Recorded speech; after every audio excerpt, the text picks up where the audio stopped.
Salam alaikum, salam alaikum. Ne dɔgɔnin Chanel n'a ka jama ne bɛ bɛɛ fo. Ne bɛ n da don nin kuma in na bi koyi. Ni ne ma nin da don nin kuma in na bi, TikTok yɛrɛ filɛli yɛrɛ a nege foyi yɛrɛ tɛ mɔgɔninfin na tuguni tellement i bɛ mɔgɔninfin fagatɔw fɛ quoi. Vue dɔrɔn kama. Ne bɛ question poser o. Ne ko ni TikTok vue ko in u bɛ wari joli de sɔrɔ dɛ? Min b'a kɛ n'u bɛ se ka mɔgɔninfin ka vie gaspiller tan ka mɔgɔninfin ka vie do bɔgɔ la suko ni dugusɛjɛ. Mɔgɔninfin fari dɔ bɛ yen nɔ olu tɛ se ka changer dɛ. I b'a mɛn ko yɛrɛ changera k'awɔ k'an bɛ yɛrɛ kɔnɔ na. I b'a mɛn ko ko kɛri dekɔnɛ na u bɛ pilini ɲini ka don a la ka se ka sijan d'i ma i ka se ka dɔ sɔrɔ. Dɔw yɛrɛ bɛ se k'u ka diɲɛlatigɛ kɛ n'a ye dɛ. Mais i y'a mɛn ko muso vagin ko o remplaceli kɛra fɔlɔ k'a kɛra ko damu sɔrɔla la a y'a ye fɔlɔ. O de b'a yira la ko musoya ko kulonkɛ fɛn tɛ. Muso an ka sabali koyi fɛn bɛɛ tɛ san ye dɛ. Fɛn bɛɛ tɛ se ka utiliser musoya la quoi. C'est-à-dire que sɛbɛnni temps tɛ n bolo wa n tɛ fɛ ka se parce que ni sɛbɛnni kɛra kɛ message caman tɛ lecture patience tɛ bɛɛ la quoi. Ni min bɛ fɛ a ka ɲɛf'i tubabukan na a ye na se Chanel ma. A tubabukan duman b'a da kɔnɔ a kow b'a la. An kɔni faut que nin y'a wagati min ni muso bɛɛ kan ka wuli ka kuma wa muso joli tɔɲɔnen bɛ bi sokɔnɔna na nin fura kirikara ninnu feereli fɛ quoi. N'a sɔrɔ an ka musokɔrɔbaw tun b'a kɛ tan san b'a sɔrɔ mɔgɔ yɛrɛ tɛ diɲɛ kɔnɔ. N'a sɔrɔ ko musokɔrɔba minnu ko olu bɛ yen nɔ an ka coutume na k'u sigilen don ko ka musow bila sira musow kan ka kɛ cogo min na n'a sɔrɔ olu kun y'a kɛ nin cogoya in na est-ce que san b'a sɔrɔ diɲɛ sanfɛ tuguni. Vue kama ani tile kalo damadɔni wari kama mɔgɔninfin ka diɲɛlatigɛ bɛ ta k'a don galama de la. Seulement an ka valeur non seulement an ka coutume non seulement muso yɛrɛ ka secret ayi a taara k'a fili kɛnɛ kan de quoi. C'est-à-dire kuma dɔ la i bɛ fɛn dɔw yɛrɛ ye quoi. Mais est-ce que cɛw bɛ valeur dɔn na anw na tuguni? Fɛnw tun ye dogoliko ye ko fɔlɔ la. Mais o bɔra a la. Sisan nɔ tellement an ka mal pratique bolo i m'a ye n balimamuso i bɛ yafa ne ma i taara i yɛrɛ sɔrɔ nin ko in na cogo min na. Mais ne bɛ se ka explication ni fɛn dɔ di i ma i bɛ min faamu. En même temps minnu bɛ k'an lamɛn ani minnu bɛ k'u sigi n'u bɛ Chanel lamɛn n bɛ se ka explication damadɔni d'i ma n ka faamuya ni n ka expérience n bɛ se k'o d'i ma fɛn min y'a kɛ i donna ni kɔlɔlɔ kɔnɔna na. Musoya fɛn ka tiɲɛ ni muso yɛrɛ la a dilancogo ni a bɔyɔrɔ ni a fɛn n'i y'o ta ko o bɔ tɔɔrɔ yɛrɛ la min bɛ ka musow sɔrɔ a tɔ b'i dɛn. Barisa mun na bactérie mɔgɔninfin sigilen bɛ bactérie yɛrɛ kɔnɔ quoi. An ka ko ye dɔrɔn quoi. C'est-à-dire an sigilen b'a kɔnɔ de quoi. I t'a dɔn f'i ka baara kɛ laboratoire la ou bien soit i ka tɛmɛ kalan sira dɔ fɛ min b'a kɛ i bɛ se ka bactérie kalan fɛn min don quoi. O de la hali eau de javel kelen yɔrɔ n'i ye mɔgɔw ɲininka a bɛ k'u kɔnɔ k'a bɛ bactérie faga de. Alcool kelen in filɛ nin ye n'a kɛra munna docteurw bɛ i fari jɔsi dɔrɔn o y'a sɔrɔ u ye biɲɛ don a la. U y'i fari jɔsi dɔrɔn u b'a dɔn wa an n'u y'u kɔfilɛ fari jɔsitɔ in u kɛlen k'a jɔsi k'u kɔfilɛ n'u nana tuguni u bɛ tila k'a kɛ k'a jɔsi. A y'a jateminɛ ni docteur min y'a kɛ dɔrɔn n'a y'i fari jɔsi k'i munumunu ta ka kuma dɔ fɛ n'a ko k'a b'i sɔgɔ a fɔ k'a ka n'i sɔgɔ k'a k'a jɔsi tugun parce que a b'a jɔsi ka n'i yɛrɛ faga da kana k'i kɔnɔ ko 100% ko bactérie mana na da a yɔrɔ la. O la docteur b'a jɔsi dɔrɔn a bɛ sin ka biɲɛ kala ten puru kun de b'a la kana da yɔrɔ jɔsili ma dɛ a jɔsi n t'a dɔn n b'a jɔsi cogo f'i ye min na kɛ i ka bactérie fagalan ni fɛn bɛɛ kɛ i k'a kɛ a dan ye wagatinin fitinin de ye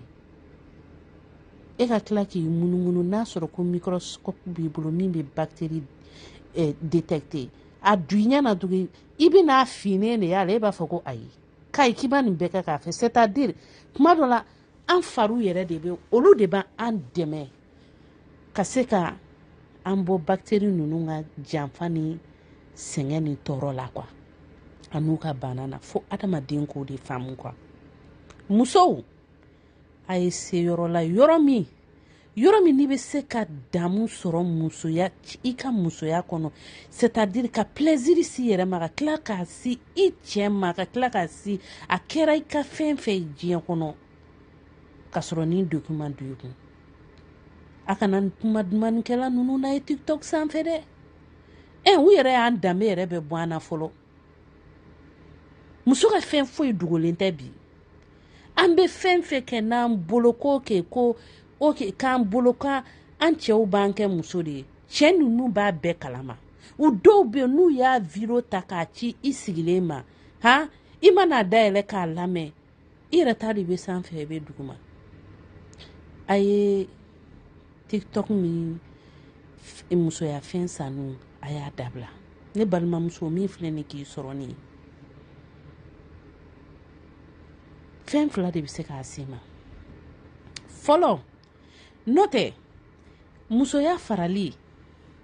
tel que a tun y'a fɔ muscle périnée filɛ nin n'i yɛrɛ bɛ se k'a sama hali ka quelques secondes kɛ ka to k'a bila ou bien exercice bɛ yen tagamaw bɛ yen muso a ye tagama sa muso a ye sɔn sport ma sa fɛn dɔw bɛ yen nɔ i t'a kɛ cɛ kama i b'o k'i yɛrɛ ka bénéfice kama n'o bénéfice ne e yɛrɛ y'o sɔrɔ kɛ cɛ bɛ damu sɔrɔ a la o de la muso ka baabi min muso min bɛ yen n'a bɛ baabi min cɛ kama don o don n'a ni cɛ in fununa ɲɔgɔn kɔrɔ a bɛ baabi bila kɛrɛfɛ mais n'i b'a min i yɛrɛ ka santé kama ani yɛrɛ ka lafiya kama hali ne ni cɛ kala la i tɛ se k'a bila parce que i bɛ toujours ba parce que i b'a dɔn a min k'i farikisɛ la i b'a dɔn a bɛ min k'i la e yɛrɛ bɛ nafa min sɔrɔ i b'a o dɔn o la cɛ b'i ta sɔrɔ a la so min filɛ k'i sɔrɔ nin ye tel que n y'a f'i ɲɛna cogo min ne bɛ se ka min fɔ ani ne ka expérience ani ne bɛna min f'i ye i k'i hakili t'o la lamɛnibagaw ani filɛlibagaw min filɛ ka nin sɔrɔ a t'a dɔn min sigilen bɛ ka produit in dilan mɔgɔ modèle min don a ka histoire foyi t'a bolo k'a jira k'a fɔ ko infection ta a yɛrɛ la infection b'a yɛrɛ la o kɔrɔ tɛ k'a fɔ k'a bɛ ye vagin dɔrɔn kɔnɔ mɔgɔ dɔw bɛ yen sɔnikɔrɔlaw la a bɛ yen dɔw bɛ yen nɔ kaba bɛ minnu na tan n'u sɔni fɛnnen don u sɔni bɔli kuma bɛ problème b'a la ou bien a bɛ ɲugu ɲɔgɔn kan infection ye bɛ sɔrɔ o fɛ a bɛ mɔgɔ dɔw fari kan ni kaba bɛ mun na kaba modèle dɔw bɛ yen nɔ dɔw bɛ yen nɔ olu tɛ yɛlɛma yɛrɛ mais kaba dɔw bɛ yen e ma ye n'a bɔra nin na a bɛ yɛlɛma nin na olu bɛɛ ye bactérie modèle kelen ye dɔw ta bɛ yen u bɛ b'u kan kɔnɔ dɔw ta bɛ yen u bɛ b'u nɛn kan min y'a dilan mɔgɔ si t'a dɔn mɔgɔ min don gan de tun b'a tɛgɛ la wa an t'a dɔn a ye mun de kɛ pour que ka se k'a to a bɛna fɛn di min ma a ye protection jumɛn de kɛ mɔgɔ si t'a dɔn so a ye fɛn saba ta a nan'o fara ɲɔgɔn kan fɛn saba min qui sont tellement toxiques i tɛ se k'a bila i kunna quoi mais n'i y'a ta cogonin dɔw la a tɛ baasi ma foyi k'i la mais nin fɛn saba ka nin ta ka nin fara ɲɔgɔn kan k'i k'o ta ko k'o di muso ma e t'a dɔn fana i m'a ɲininka k'a fɔ ok n balimamuso ne bɛna produit d'i ma yali i ye muso min sigilen bɛ nɛgɛkɔrɔ yali i bolo cɛko la i kɛ o k'i cɛ ka si ma i tɛ birintidaw ni fɛnw sara i bɛ cogo jumɛn na nin si ma ɲininkali kɛ ale ye fɛn ta a y'a d'i ma a bɛ se ka kɛ peut-être i ye bactérie min bɛ yen n'o bɛ infection si mɔgɔ ma i b'a sɔrɔ o b'a sɔmi kɔrɔ ou bien a b'ale yɛrɛ la a taara ɲɛgɛn na a y'i seliji ta dɔrɔn a wulila dɔrɔn a nana produit dilan ka n'a di e ma a ye produit dilan k'u fara ɲɔgɔn kan k'a bila frigo kɔnɔ o bilalen frigo kɔnɔ a nana di e ma e y'a placer bon fɛn min b'a la ni o ye antibiotique yɛrɛ ye k'o bɛ bactérie faga mɔgɔw nana ye tuguni o de e ka infection nana juguya o de la fo i bu tun bɛ ka walaki o de ye mɔgɔw dabali ban non dabali ban ko tɛ dabali ban ko tɛ buwana filɛ nin n'an b'a wele ko nɛp-nɛp ni wɔlɔfɔw b'a wele ko nɛp-nɛp buwana ye antibiotique de ye mais antibiotique min don a kan ka extrait fɔlɔ de ok ka sɔrɔ k'a activer a ka sɔrɔ ka bactéries faga mais ni e y'a ta dosage ma y'a la foyi ma y'a la i bɛna mun kɛ muso fɛn fɛn bɛ diɲɛ kɔnɔ bactérie 2 de b'an bɛɛ la min b'a kɛ an vagin kɔnɔna bɛ balancer o bactérie 2 ye jumɛn pathogènique et non pathogènique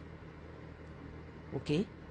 dɔ man ka caya ni dɔ ye kosɛbɛ dɔ man ka jigin ni nin fɛn fɛn kɛra kojugu de don sisan nɛp min ni o dosage ka bon dɛ o de taara ka taga nin ka bactérie 2 bɛɛ faga ni bactérie 2 o bɛɛ fagara kɛ min b'an dɛmɛ ɲuman ani kolon n'i y'o faga i bɛ sira de d'u ma k'a ye na i bɛ bactérie modèle sugu bɛɛ wuli o de la hali purgéli musow kan k'u cogo d'a la u bɛ yiri minnu fana utiliser k'a min u k'u cogo d'a la mais an dani bɛna don a bɛɛ la dɔɔni kumakan nin bɛna janya dɛ mais message de don o de filɛ k'an balimamuso ye nin se ni lakɔlɔ in ma aw yɛrɛ ka mento Cristo ta kɛ a kelen bila i da kɔnɔ dɔrɔn dɔw fana b'a fɔ k'i bɛ glace ta awɔ menti min don tellement a concentration bɛ cogo min na ni menti kisɛ in man ka ye kɛnɛma yɛrɛ menti kisɛ in man ka ye kɛnɛma yɛrɛ ne sisan ko tɛ 100 ans avant aujourd'hui aw tun bɛ menti Cristo y'aw ɲɛ na mais tellement le monde est devenu je sais pas quoi industrie o danaya tɛ yɔrɔ si la tuguni fɛn bɛɛ bɛ bɔ k'a bila bada kan ka sɔrɔ a man ka kɛ ninnu bɛ yen nɔ stockelen de bɛ to a bɛ taa maclotom dilanyɔrɔw la usine wɛrɛw la a bɛ taga kɛ an ka furaw ye a bɛ taga kɛ massage yɔrɔw la n'i ko massage minnu bɛ accident kɛ ani minnu bɛ yen kɔdimi b'u la sendimi b'u la kandimi b'u la a bɛ taga kɛ fɛn wɛrɛw u bɛ taga u ka thérapie bɛ kɛ n'a ye a bɛ yɛlɛma ka kɛ fɛn wɛrɛw ka ko ye mais o kisɛ de bɛ ka taa normalement nin man ka utiliser kɛnɛma o de bɛ ka taa musow bɛ k'o de kɛ fɛn wɛrɛw ye depuis que a yirala k'a fɔ ko ni menti bɛ fɛn min na k'a bɛ cɛ exciter a bɛ muso dɔw exciter ayi hali tubabu yɛrɛ tɛ nin kɛ menti kisɛ n'i y'a d'u ma k'u ka fɛn ka nɔ u b'a fɔ olu minnu y'a dilan u b'a fɔ k'i sigi ko fa tɛ la mais o de bɛ k'anw da kɔnɔ ne ko i b'o k'i da kɔnɔ o ni glace o gazi yɛrɛ e nunji ni ɲɛji yɛrɛ i bɛ se ka ko duman ni jumɛn yɛrɛ kɛ ala de i ka mɔnjala kun i tɛ se o parce que fɛn in fana ye fɛn min a b'aw ɲɛ jɔ ɲɔgɔn ɲɛ na de ka ɲɔgɔn n'a ye ka ɲɔgɔn pisi kɛ ɲɔgɔn na ka to ka ɲɔgɔn séduire mais n'a fɔra k'a ye wa k'e bɛ fellation na e ɲɛji ni nunji bɛ ka bɔ ala damu jumɛn b'o la sa ni nɛndumaya kuma yɛrɛ t'o ye TikTok kan sanfɛla kan nɛndumaya kuma tɛ walasa n ka vue sɔrɔ a y'aw miiri nin bɛɛ la wa menti filɛ nin a bɛ muso ka kɔli dayɛlɛ n'i kɔnɔma don o de la i m'a ye denko ni fɛn